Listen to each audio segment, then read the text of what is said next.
भूतकाळातील कथा. त्या रात्रीने सायलीचे आयुष्य बदलून टाकले होते. पण केवळ सायलीचेच आयुष्य बदलले होते असे नाही. राहुललाही काळाचा धक्का बसला होता. तो तिथून निघून थेट त्याच्या स्टुडिओत गेला. हीच ती जागा होती जिथे तो त्याच्या वेदनांचे संगीतात रूपांतर करून शांतता मिळवत असे. पण आज त्याला होणाऱ्या वेदनांवर औषध नव्हते. राहुलने एकदा शनायावर प्रेम केले आणि ती त्याच्या फ्रेंडसोबत निघून गेली. या विश्वासघातानंतर तो पुन्हा एकदा उठला तर खरा, पण त्याच्या हृदयाच्या जखमा अजूनही भरल्या नव्हत्या. सायलीला भेटल्यानंतर त्याचा पुन्हा एकदा प्रेमावर नव्हे तर मैत्रीवर विश्वास बसू लागला होता. हळूहळू त्याच्या जखमाही भरू लागल्या होत्या. पण सायलीने जे काही केले तो सायलीच्या या अवस्थेला स्वतःला जबाबदार मानत होता. तो स्वतः खूप गिल्टी फील करत होता. पण तसं काही नव्हतंच. सायली जिद्दी होती, पण जिद्द पूर्ण करण्यासाठी ती या थराला जाईल. मला या घाणेरड्या पद्धतीने ब्लॅकमेल करायचं होतं. तिच्याच निगेटिव्ह. सायली, तू असं का केलंस? आता मी जीवनात कोणावरही विश्वास ठेवू शकत नाही. या सगळ्या गोष्टी राहुलच्या मनात चालू होत्या. राहुल भलेही या लग्नासाठी आधीपासून तयार नव्हता, पण जेव्हा त्याने लग्न करण्याचा निर्णय घेतला तेव्हा त्याला हे नाते पूर्ण प्रामाणिकपणे आणि विश्वासाने जपायचे होते. पण सायलीच्या सत्याने फक्त त्याचा विश्वासच तोडला नाही, तर तोही आतून तुटला होता. राहुलच्या डोक्यात सायली आणि लग्न पूर्ण रात्रभर फोटोसारखे फिरत होते. या चुकीसाठी तो सायलीला कधीच माफ करू शकत नव्हता. उलट तो सायलीचा इतका तिरस्कार करू लागला होता की त्याच्या हातात असते तर त्याने सायलीची एक एक आठवण मनातून पुसून टाकली असती. माफी तर खूप लांबची गोष्ट होती. सायली तिथेच पायऱ्यांवर बसून स्वतःला आणि तिच्या नशिबाला दोष देत होती. काश त्या रात्री तिने तिचा राग जरा कंट्रोल केला असता. काश तिने राहुलसोबतची मैत्री इतकी वाढवली नसती. काश ती राहुलला कधी भेटलीच नसती, तर आज तिच्या आयुष्याचा असा ड्रामा झाला नसता. रडत रडत ती जिन्यावरच झोपली. दुसऱ्या दिवशी सकाळी राहुल घरी परत आला तेव्हा त्याला सायली पायऱ्यांवर झोपलेली दिसली. सायलीच्या बाजूने जाऊन राहुल वरच्या मजल्यावर त्याच्या खोलीत जाऊ लागला. तेव्हा सायलीला जाग आली. ती उठताच तिला राहुल दिसला आणि ती त्याच्या मागे धावली. सायली, राहुल प्लीज ऐक, एकदा माझं ऐक.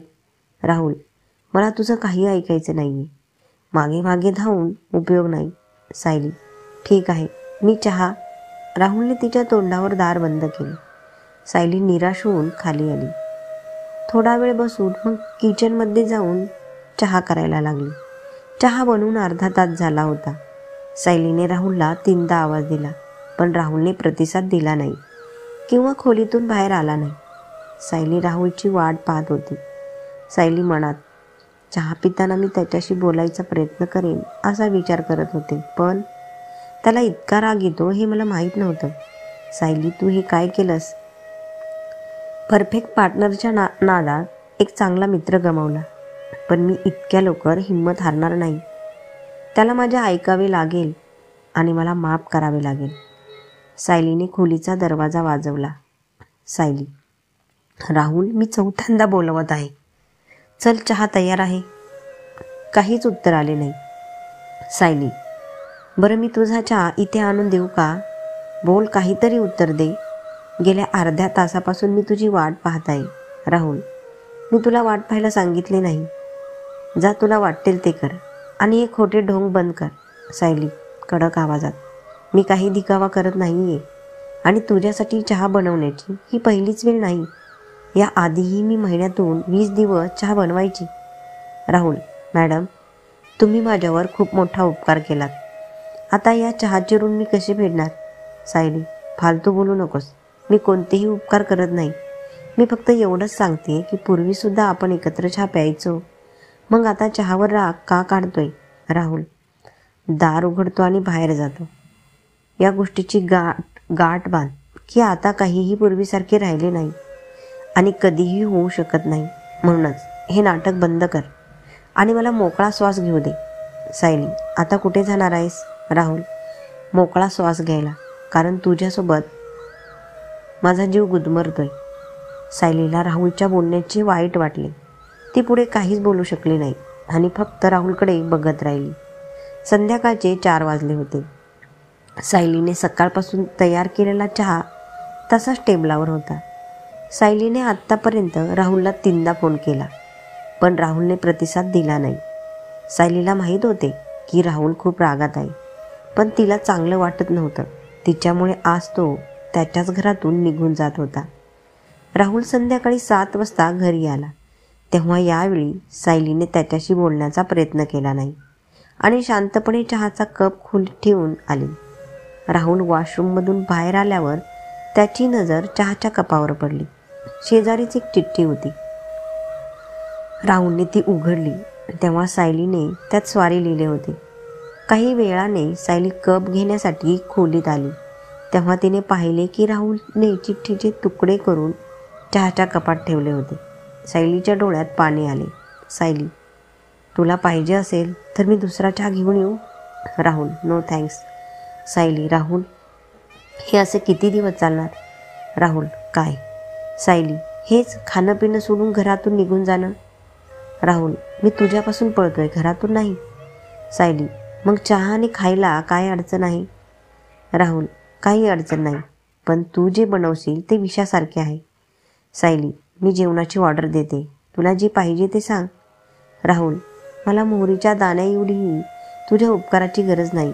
सायली, एका रात्रीत इतका तिरस्कार करायला लागलास? राहुल, खूप जास्त तिरस्कार करतोय तुझा.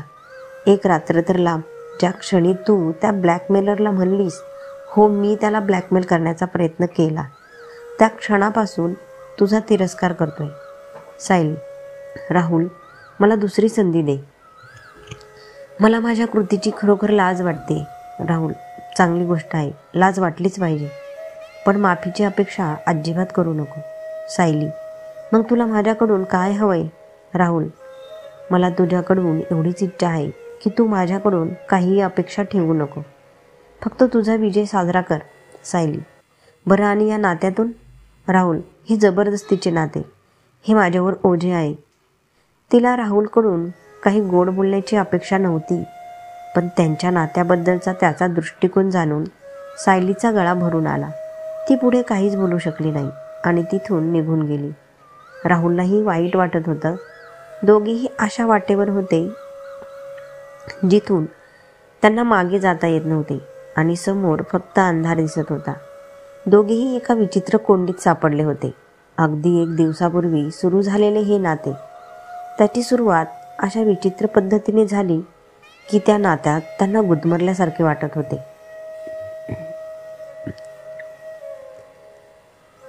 राहुल आणि सायली परिस्थितीमुळे एका नात्यात बांधले तर गेले होते, पण त्यांच्या नात्यात अविश्वास आणि द्वेषाची कटुता आली होती. सायली राहुलला समजवण्याचा प्रयत्न करून थकली होती.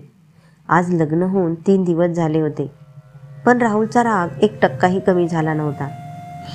दिवसेंदिवस त्याचं वागणं उद्धट होत चाललं होतं. एके दिवशी सकाळी राहुल घरी आला तेव्हा सायली किचनमध्ये चहा बनवत होती. राहुलला पाहताच ती त्याच्या मागे गेली, पण यावेळी ती राहुलला समजवायला गेली नाही. सायलीला बघून राहुल रूममधून जाऊ लागला. सायली पण त्याच्या मागे मागे गेली. सायली, तुझा काय प्रॉब्लेम आहे? किती दिवस असं पळणार आहेस? जोपर्यंत शक्य होईल तोपर्यंत. राहुल गच्चीवरच्या झुल्यावर बसताना म्हणाला, असंच चालणार. विचारत सायली समोर बसली. राहुल, असंचचा काय अर्थ? म्हणजे 5 दिवस झालेत, तू सकाळी जातोस आणि मग एकदा उशिरा घरी येतोस. माझ्या प्रत्येक गोष्टीला तू उलट उत्तर देतोस. तुझं माझ्याशी असलेलं असभ्य वागणं आयुष्यभर राहील आणि हा रागही रास्त आहे, पण हे किती दिवस चालणार? सायलीने कडक आवाजात विचारले, पण राहुलने उत्तर दिले नाही आणि तोंड दुसरीकडे वळवले. सायली झुल्याच्या पलीकडे आली. सायली, राहुल, तुला उत्तर द्यावं लागेल. शेवटी तुला काय हवंय? बघ, मला तुझा प्रत्येक निर्णय मान्य आहे. राहुल, निर्णय म्हणजे काय? सायली, तुला पण माहीत आहे मी कसल्या निर्णयाबद्दल बोलत आहे. नाही, मला माहीत नाही आणि मला माहीत करूनही घ्यायचं नाही. राहुल, आज तू उठून इथून निघून जाऊ शकत नाहीस. राहुल उठून जायला लागला तेव्हा सायलीने त्याचा हात धरून त्याच्यासमोर उभी राहिली. राहुल, सायली माझा हात सोड, मला जाऊ दे. सायली, मी तुझा हात असा सोडू शकत नाही. मी एक विनोद बनून राहिली. त्याचा हात सोडवत राहुल म्हणाला, याला तू स्वतःच जबाबदार आहेस. उलट तू माझ्या आयुष्याचा, माझ्या करिअरचा मजाक केला आहेस. सायलीने विचारले, मी कशी जबाबदार आहे? तू मला तुझ्याशी लग्न करायला विचारले होते. मी तर किती वेळा नकार दिला होता. हे ऐकून राहुल टाळ्या वाजवत हसायला लागला आणि म्हणाला, तू काय कमालीची पाखंडीपणा रचला आहेस. आधी तुझे नाव माझ्याशी जोडून माझी आणि स्वतःची बदनामी केलीस. मग माझ्यापासून दूर जाण्याचे नाटक केलेस. मग लग्नाचे नाटक केलेस. अरे मी तर बाहेर होतो. मला भारतात बोलावले आणि मग अशी परिस्थिती निर्माण केली की मी स्वतः तुला माझ्याशी लग्न करण्यास विचारेल. म्हणजे नंतर तू सगळी बिलं माझ्यावर फाडशील, जे तू आता करत आहेस. मला वाटते की तुझ्यापासून मुक्त होण्यासाठी तुझ्या कुटुंबियांनीही तुला साथ दिली असेल. घरच्यांची नावं ऐकून सायली मोठ्या आवाजात म्हणाली, काय बकवास बोलतोयस? माझ्या घरातील लोक मध्येच कसे आले? राहुल, आवाज मोठा केल्याने खरं बदलत नाही, समजले? राहुल, मी तुला कसं पटवून देऊ की माझी फक्त एवढीच चूक आहे की त्या रात्री मला माझ्या अपमानाचा बदला घ्यायचा होता आणि रागाच्या भरात असे चुकीचे कृत्य केले. आणि या व्यतिरिक्त मी माझे कोणतेही फोटो सोशल मीडियावर पोस्ट केलेले नाहीत किंवा मी तुझ्याशी लग्न करण्याचा कोणताही दांभिकपणा केलेला नाही. उलट मी माझ्याच जाळ्यात अडकले आहे. असे म्हणत सायलीने पुन्हा एकदा स्वतःची सफाई देण्याचा प्रयत्न केला. मात्र राहुलने ते स्वीकारण्यास साफ नकार दिला. राहुल, मला तुझ्या कथेत काही इंटरेस्ट नाही, म्हणून माझा रस्ता सोड आणि मला जाऊ दे. सायली, तुला ही सगळी कथा वाटते का? राहुलने उत्तर दिले नाही.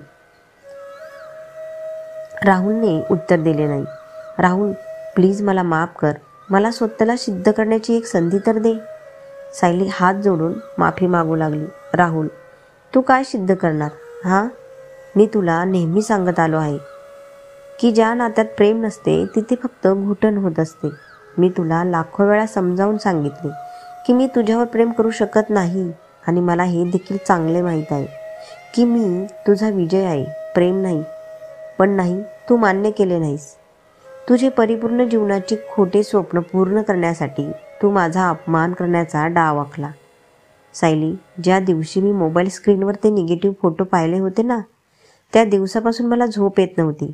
तुझं नाव माझ्याशी जोडलं जाऊन बदनाम झालं आहे हा विचार करून मला लाज वाटत होती. तुझी इज्जत वाचवण्यासाठी मी एक सेकंद लावला नाही तुझ्याशी लग्न करण्याचा निर्णय घ्यायला.